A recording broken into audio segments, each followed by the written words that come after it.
Yan what's up mga idol, ito mangingisda na naman tayo gamit yung aking biniling pamain. Ito siya, pang tilapia, ito, powder mix na pamain. Yalo lang siya, tapos meron siyang harina yan. Tapos ito, ganito yung magiging itsura niya mga idol. Yan, lalagyan ng tubig yan. So yun mga idol, paghahaluin lang natin yan, lalagyan natin ng konting harina para makunat. Tapos tutubigan natin yan. Yan, lagyan natin ng tubig.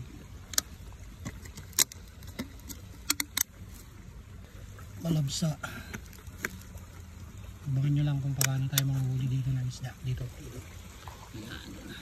tayo manguhuli ng isda mga idol. Abangan nyo. So ito yung ating nahalo na mga idol. Ayan. Ang ganda ng kulay at mabango to. Sigurado yan, magugustuhan ng mga isda yan. Mabibili ho yan dito. So ayan mga idol, all set na tayo. Ayan, double hook ang ating gamit. At may 10 grams na palutang. Ayan. Ayan yung ating dalawang sinker. Ayan. Set na natin. Ayan, at ating ang ihahagis ngayon. Titingnan natin kung may mahuhuli ba tayo dito sa lugar na to.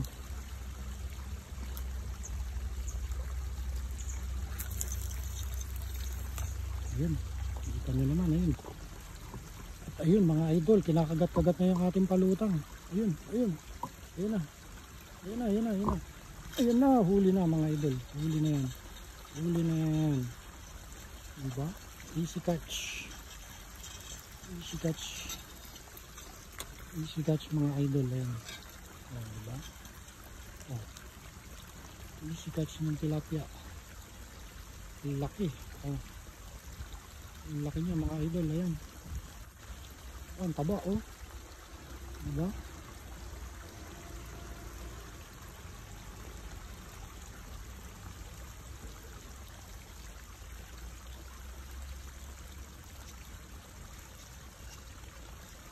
$1-0 natin doon sa malayo na yan ating sinwit. Sana makahuli pa tayo.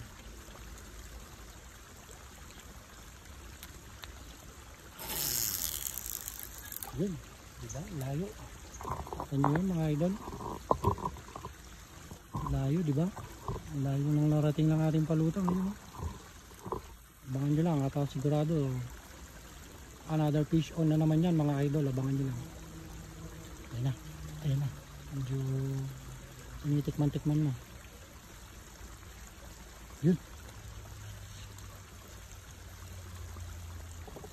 Ayun na, sinasabi ko na mga idol ayun ginagalaw-galaw na naman yung ating ayun, nahuli mga idol. Huli. Fish on na naman tayo mga idol. Ayan. Yun kita nyo yun? Ganun lang kabilis ang ating pamain na nabili na yan. Diba? Another matabang tilapia na naman ang ating nahuli mga idol. Ayun. Fish on na naman tayo. Diba? Second catch.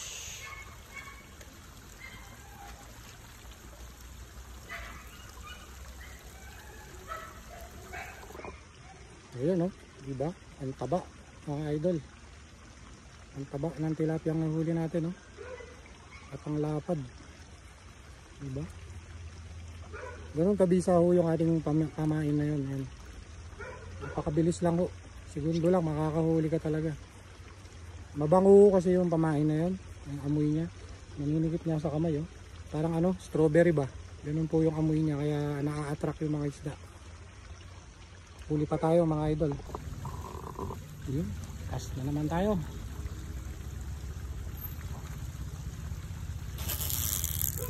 Yun, diba?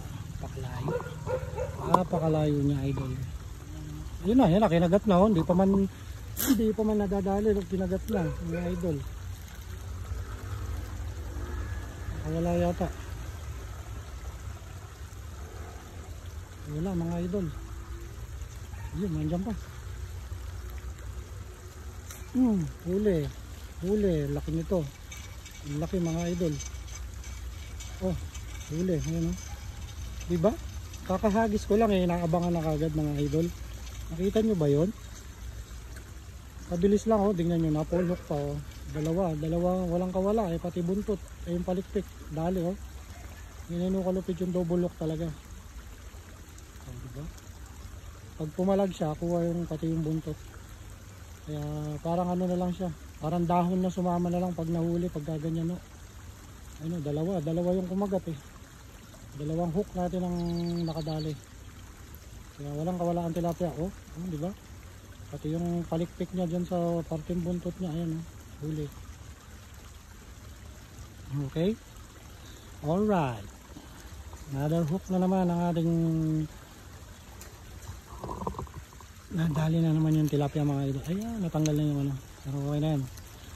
Tayo magpapain uli at maghahagis uli. Another set na naman tayo mga idol. Ayan. Na, hagis na natin uli.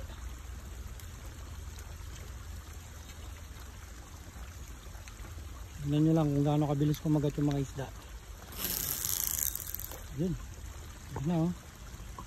Ayan, mga idol, kita nyo na yan. Hagis lang yan. Bilang ka lang ng 5. Ayo, di ba? 5 pa lang na diving na ano ko. Oh, di ba? Ganun lang kabilis mga idol, oh. 5 pa lang nasasabi ko, kinagat na kagad mga idol, di ba? Ganyan oh, kabisa yung pamain na yan. Na-attract yung mga isda kagad. Ayun, oh. Lapad na naman mga idol, oh.